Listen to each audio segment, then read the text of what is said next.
Hi hello and welcome to Anamika's story world. ఈరోజు మనం వినబోయే కథ మీరా, చాప్టర్ 34.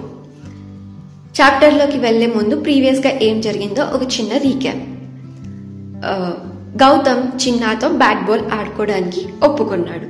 అలాగే అందరినీ ఆడిస్తానని కూడా ఒప్పుకున్నాడు. మరి తర్వాత ఏం జరిగిందో ఇప్పుడు చూద్దాం. భోజనం చేసి గౌతమ్ తన బుక్స్ తీసుకొని పైన తన రూమ్లోకి వెళ్ళాడు. చక్రవర్తి గౌతమ్ రూమ్లోకి వచ్చి, ఏంటి గౌతమ్ ఇంతసేపు అయింది, టౌన్కి వెళ్ళి రావడంలో ఏమైనా ఇబ్బంది పడ్డావా, అంతా బానే ఉంది కదా అని అడిగాడు. సడన్ గా చక్రి అలా అడిగేసరికి కొంచెం తడబడినా ఏం లేదు బావా, అంతా బానే ఉంది అని సమాధానం చెప్పాడు గౌతమ్. గౌతమ్ని సూటిగా చూస్తూ, మరి నీ బుక్కులో ఏవో పేపర్లు దాచిపెట్టావు, ఏంటవి అని అడిగాడు. ఏం లేదు బావా, అవి ఆ పేపర్లు నా నోట్స్ ఉన్నాయి అని అబద్ధం చెప్పాడు గౌతమ్. అబద్ధాలు చెప్పకు గౌతమ్, నేను ఆ పేపర్లు చూశాను, అందులో ఉంది కూడా చదివాను అని అన్నాడు చక్రి. ఇందాక గౌతమ్ మీరాతో మాట్లాడుతూ ఉండగా చక్రవర్తి తన భోజనం పూర్తి చేసుకొని అక్కడి నుండి పక్కకి వచ్చాడు. తన రూమ్లోకి వెళ్తూ ఉండగా గౌతమ్ బుక్స్ కింద పడ్డాయి. అవి తీసి పైన పెడుతూ ఉండగా చక్రికి ఆ పేపర్ కనిపించింది. ఏంటివి అని తెరిచి చదివాడు. దాంట్లో ఉన్నది చదివాక చక్రి చాలా ఆశ్చర్యపోయాడు. అంటే బావా, అది మరి అసలు ఏం చెప్పాలో ఎంత చెప్పాలో గౌతమ్కి అర్థం కాలేదు. నాకు అర్థం కాని విషయం ఏంటంటే, అసలు నువ్వు మీరాని బాగు చేయాలనుకున్న విషయం బయట వాళ్ళకి ఎలా తెలిసింది అని అన్నాడు చక్రి. నాకు కూడా తెలియదు బావా, నేను లైబ్రరీ నుంచి బయటికి వస్తుంటే అవి బండి మీద దొరికాయి. మరి రెండోది అని అడిగాడు చక్రి. ఇంకా చక్రవర్తి దగ్గర విషయం దాయడం అనవసరమని గౌతమ్ చక్రవర్తికి ఆ ట్రక్ యాక్సిడెంట్ గురించి కూడా చెప్పేశాడు. గౌతమ్ చెప్పింది విని చాలా కంగారుపోయాడు చక్రి. నీకేం కాలేదు కదా అని కంగారుగా అడిగాడు. లేదు బాబా, నేను బానే ఉన్నాను అని అన్నాడు గౌతమ్. గౌతమ్, ఇక్కడ ఉన్నంత వరకు కొంచెం జాగ్రత్తగా ఉండు అని అన్నాడు చక్రి.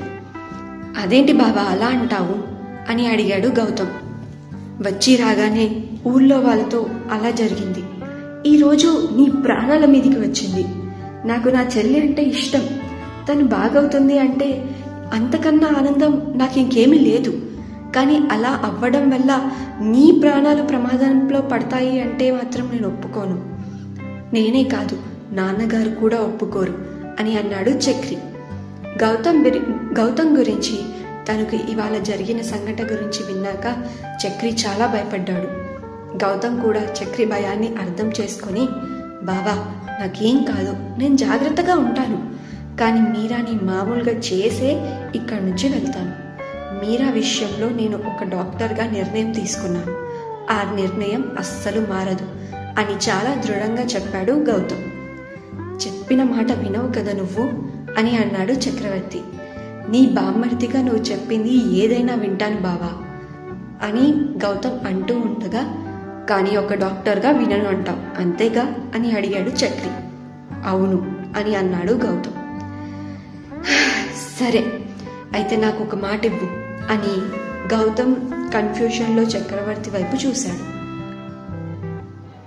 నువ్వు ఒంటరిగా ఎక్కడికి వెళ్ళను అని, ఒకవేళ వెళ్ళినా నాకు చెప్పి వెళ్తానని, అలాగే నా దగ్గర ఏమి దాయను అని నాకు మాటివ్వు అని అన్నాడు చక్రి.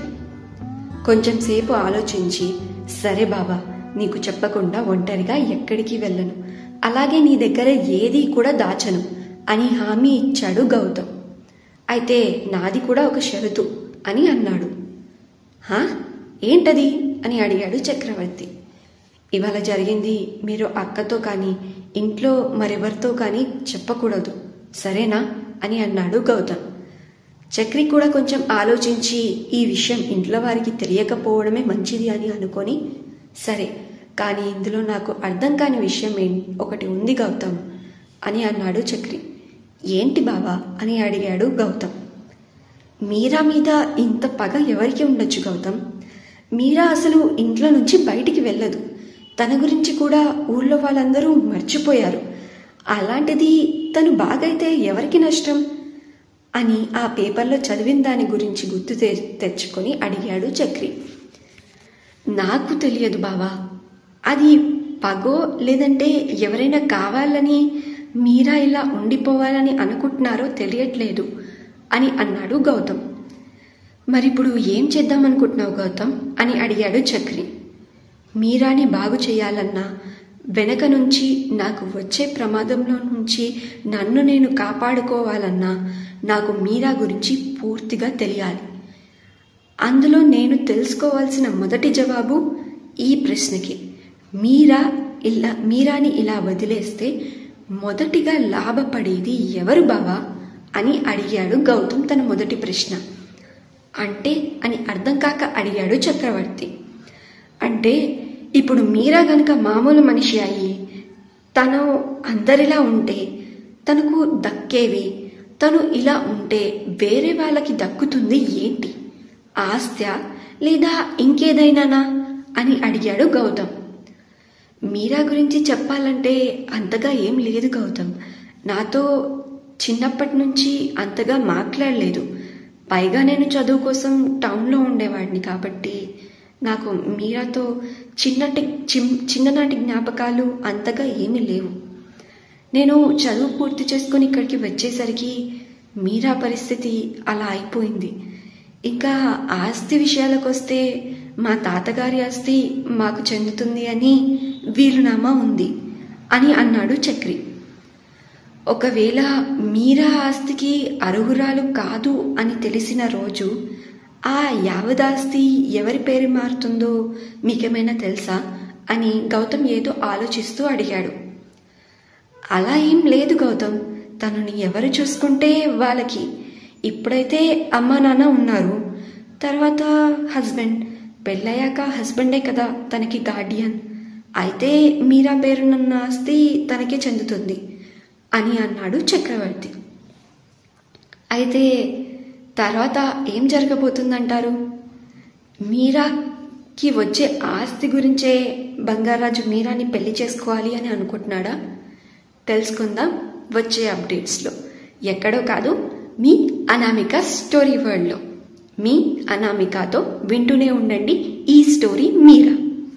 ఈ స్టోరీని మీరు పూర్తిగా చదవాలి అనుకుంటే డిస్క్రిప్షన్లో లింక్ ఉంది, దాని మీద ప్రెస్ చేయండి, స్టోరీని పూర్తిగా చదివేయండి. అలాగే ఈ స్టోరీ నచ్చితే please like, share and subscribe to Anamika story world channel. Thank you for listening. ఈ రోజుకి బాయ్ బాయ్.